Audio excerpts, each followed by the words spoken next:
Good morning and welcome, students. Today we are going to start this poem, The Donkey. The poem is about the donkey. I saw a donkey one day old. His head was too big for his neck to hold. His legs were shaky and long and loose. They rocketed and staggered and weren't much use. He tried to gambol and frisk a bit, but he wasn't quite sure of the trick of it. His square little coat, with soft and grey, and curled at his neck in a lovely way. His face was wistful and left no doubt, and he felt life needed some thinking about. So he blundered round in the venturous quest and then lay flat on the ground to rest.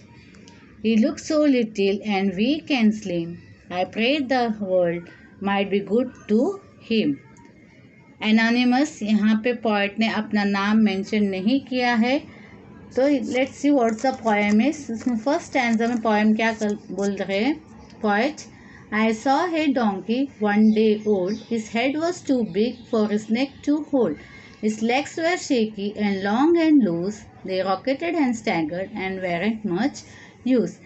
Poet क्या बोल रहे इस stanza में कि उन्होंने एक छोटा सा बच्चा, न्यू बॉर्न डोंकी का बच्चे को देखा है जिसका सर काफ़ी बड़ा है और सर इतना बड़ा है कि उसका जो गर्दन, उसका सर का वज़न को उठा नहीं पा रहा था। मीन्स बार बार उसका सर एक साइड ये होते। His legs were shaky and long and loose. उसके जो लेग्स थे, पैर थे, बहुत पतले थे, दुबले पतले से थे, लंबे से, एकदम ढीले ढाले से, जिसकी वजह से वो ठीक से चल नहीं पा रहा था और it was shaking over that. They rocketed and staggered and वेरेंट much use. जो उनके पैर थे, उस डोंकी के पैर थे, वो सडनली यहाँ वहाँ मूव करते थे अनस्टेडीली, मतलब फिक्स नहीं थे, उसके पैर के मूवमेंट फिक्स नहीं थे। जब एक न्यू बॉर्न बेबी, आपने अगर शायद देखा होगा, जब न्यू बॉर्न पपीज़ रहते हैं, कैट किटन्स के होते हैं जो, या किसी जानवरों के बच्चे हो जो होते हैं, वो क्या जैसे ही बॉर्न होते वो चलने की कोशिश करते, खड़ा रहने, अपने पैरों में खड़ा रहने की कोशिश करते।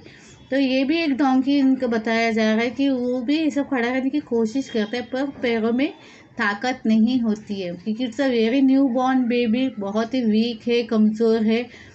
तो क्या वो जब चलने की कोशिश करते तो गिर जाते, लड़क जाते, क्योंकि पैरों में इतनी ताकत या मजबूती नहीं होती। तो यहाँ पे भी वही मेंशन किया जाता है। एनिमल्स बहुत जल्दी जैसे ही जब बॉर्न होते वो उठने की कोशिश करते एक आध दिन के अंदर। तो that is what is mention. वो उतना कमज़ोर था, उसका सर काफ़ी बड़ा था, उसके गर्दन उसके सर के बार को या वज़न को उठाने ढंग से पा रहा था। उसके लेग्स बहुत ही long, thin and all shaky थे, काफ़ी यहाँ वहाँ लड़खड़ा रहे थे। जब चलने की वो कोशिश कर रहे थे तो यहाँ वहाँ उसके मूवमेंट्स होते थे। He tried to gambol and frisk a bit, but he wasn't quite sure of the trick of it. His square little coat was soft and grey and curled at his neck in a lovely way. He tried to gamble मतलब वो चलने की कोशिश कर रहा था।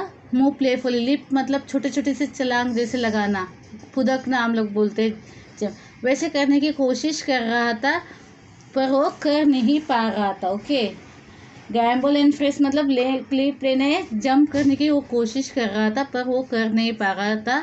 और उसका ट्रिक, उसको मतलब उसको अंदाज़ा नहीं आ रहा था किस तरह उसको ऐसे करना, चलना चाहिए करके, because it was a new baby. तो उनको थोड़ा एक चीज़ पकड़ने के लिए थोड़ा सा वक्त लगता है, और जो उसकी समझ में नहीं आ रहा था किस तरह वो एक आइडिया लेके वो किस तरह से चल सके।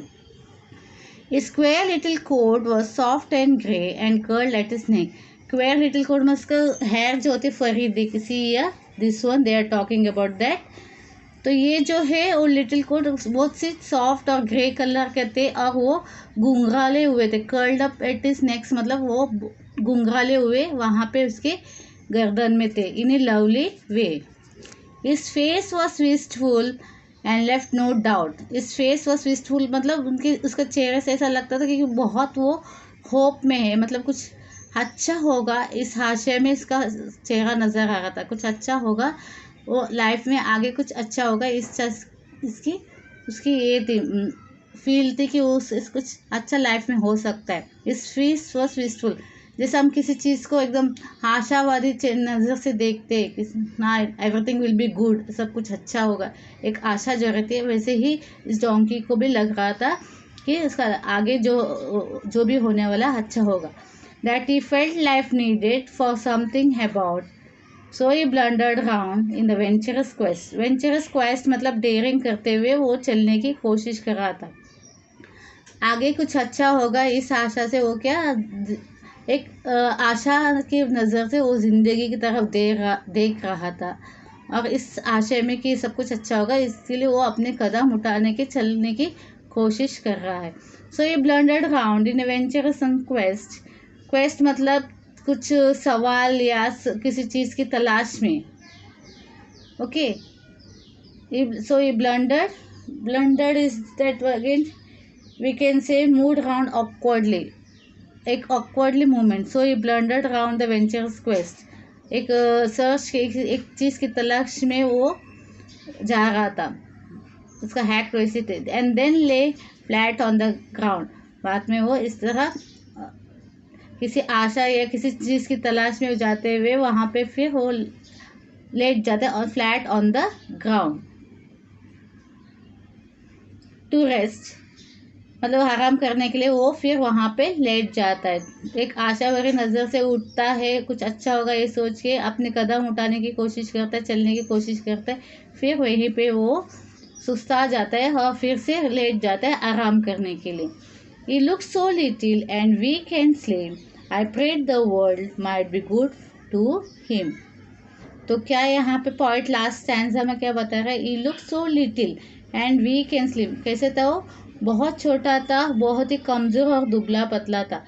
तो ऑथर क्या या पॉइंट क्या बोलते हैं, वो प्रे कर रहे हैं उसके लिए, उस डोंगी के लिए कि लोग जो आते जाते हैं, जानवर जो भी है, वो काश उसके साथ अच्छे से बर्ताव करे और वो ज़िंदगी अपनी जी ले। काफ़ी लोग क्या करते, परेशान करते, इवन कभी इंसान लोग भी ऐसे करते, जब किसी लाचार लोगों को देखता है, जानवरों को देखते तो उसके ऊपर पत्थर मार फेंकना, इसको चोट पहुंचाना वगैरह कोशिश करते हैं। तो पॉइंट यही बोलता है कि वो आशा करते हैं, प्रे करते हैं ताकि लोग है और बाकी जो भी जानवर हो उसके साथ अच्छे से बर्ताव करे और वो अपनी ज़िंदगी आगे जिए। तो इस तरह से आशा करते हुए यहाँ पे वो पोएम को एंड करते हैं, wishing that all the people, all the persons, all the things will be kind for him, उसके लिए काइंड होंगे। Okay, this is the poem about a small donkey, a baby donkey who is very weak and is not able to stand by its own leg. So this is the poem. Please read the poem, and your meanings are difficult, words are also there and meanings are given so that you will be you will understand it very nicely. अच्छे से आप समझ सकते हैं meaning के सहारे poem को, और अच्छी तरह से समझ सकते हैं। And here are some of the questions which had to be solved, and we'll be meeting in the next lecture. See you, bye.